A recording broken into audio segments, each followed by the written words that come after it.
ख्वाब इंसानी ज़िंदगी का वो हिस्सा है जो हज़रत आदम अलैहिस्सलाम के इस दुनिया में आने के बाद से ही हमारे साथ मुंसलिक रहा। ख्वाब की हकीकत क्या है और ये क्यों आते हैं, ये हम इंसानों के लिए सदियों से एक पुरअसरार सवाल बना रहा है।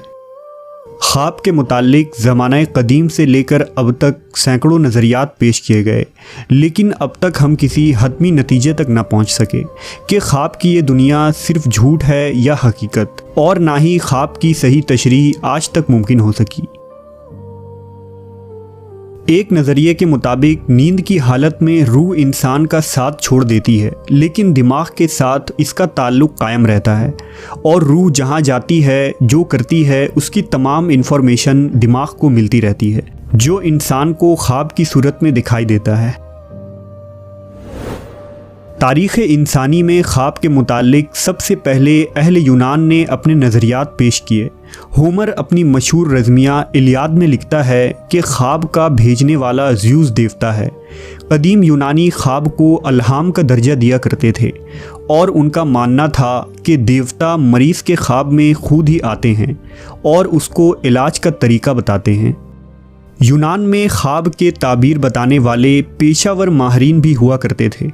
सकरात का ये अक़ीदा था कि नेक लोगों के ख्वाब खालिस और अल्हामी होते हैं, जिनमें कोई पैगाम पोशीदा होता है।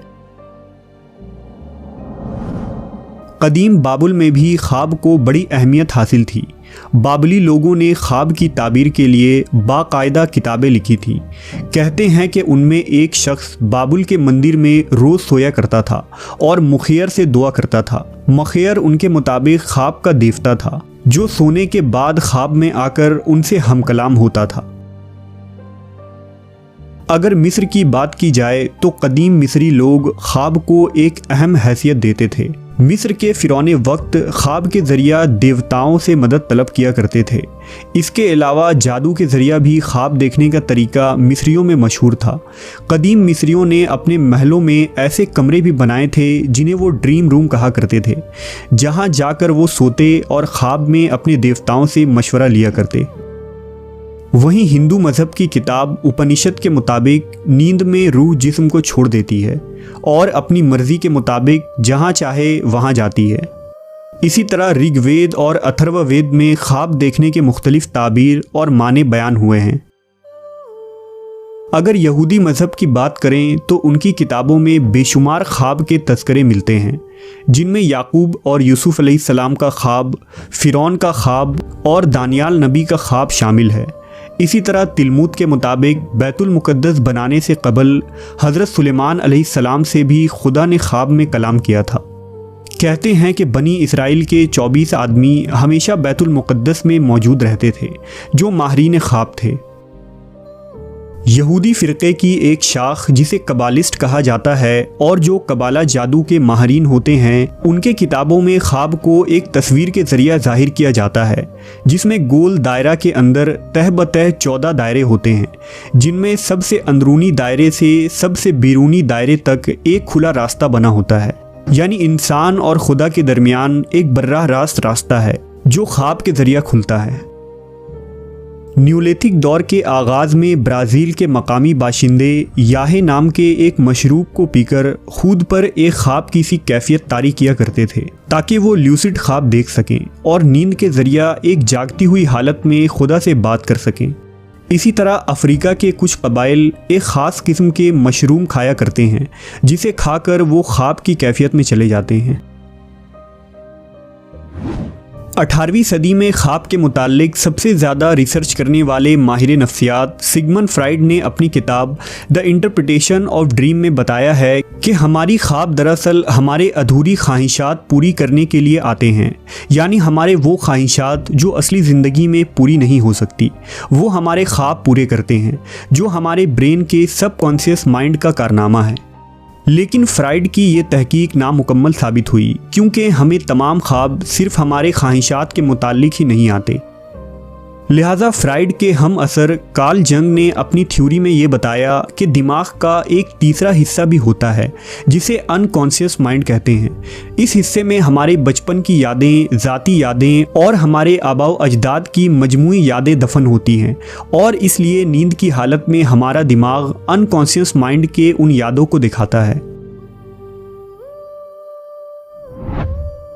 अगर दीने इस्लाम की बात करें तो कुरान मजीद के अंदर कुल 8 ख्वाब बयान हुए हैं, जिनमें हज़रत यूसुफ अलैहिस्सलाम के ख्वाब को नहायत ही तफसील से बयान किया गया है। ख्वाब को मोमिन के लिए एक बशारत करार दिया गया है। लिहाजा रसूलुल्लाह सल्लल्लाहु अलैहि वसल्लम ने इरशाद फरमाया है कि नबूवत ख़त्म हो गई, अब मेरे बाद नबूवत न होगी मगर बशारतें होंगी। सहाबा ने पूछा, बशारतें क्या हैं? आप सल्लल्लाहु अलैहि वसल्लम ने फरमाया, अच्छा ख्वाब जो आदमी खुद देखे या उसके लिए देखा जाए।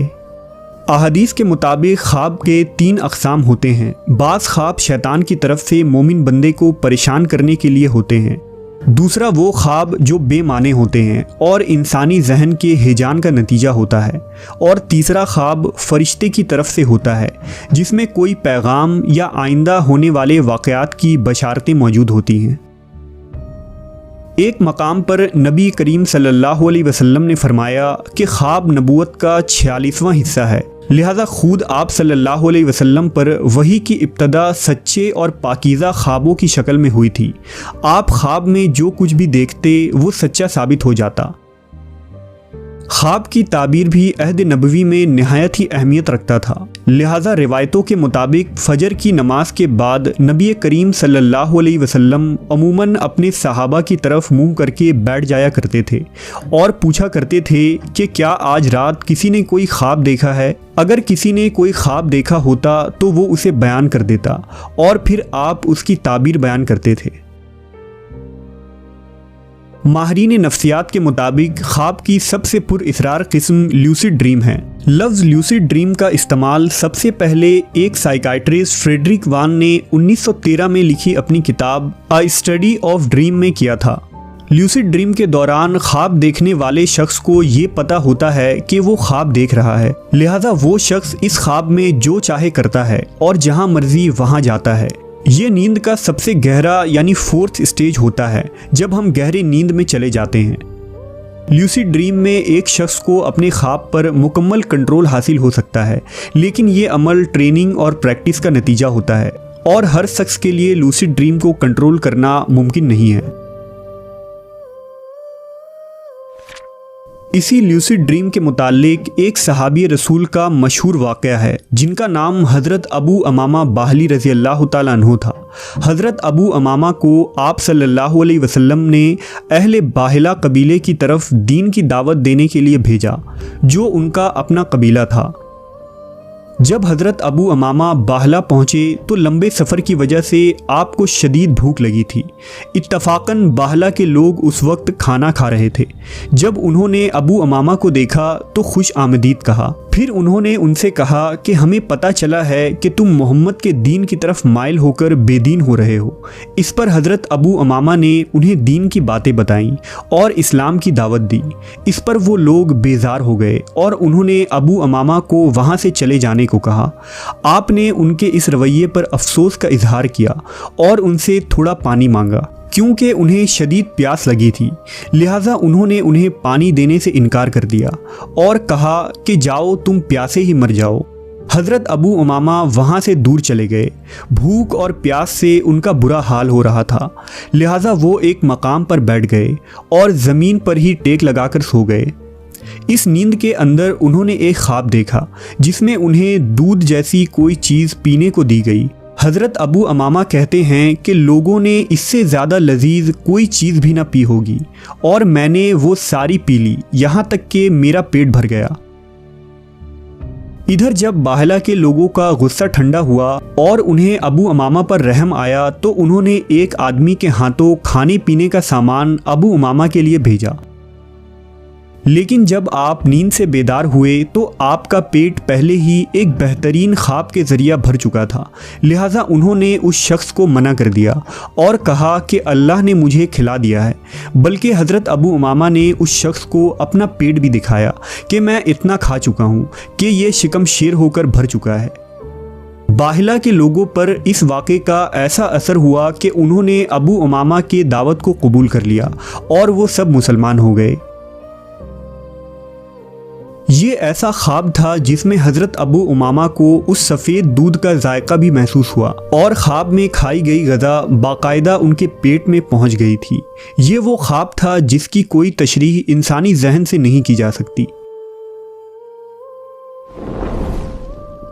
कुछ ख्वाब ऐसे भी होते हैं जो न सिर्फ एक शख्स बल्कि पूरी इंसानी समाज पर असर अंदाज होते हैं और जिसकी वजह से हमारी इस दुनिया में एक बड़ी तब्दीली हो सकती है। मसलन मशहूर साइंसदान एल्बर्ट आइंस्टाइन को थ्योरी ऑफ रिलेटिविटी ख्वाब के ज़रिए ही पता चली थी।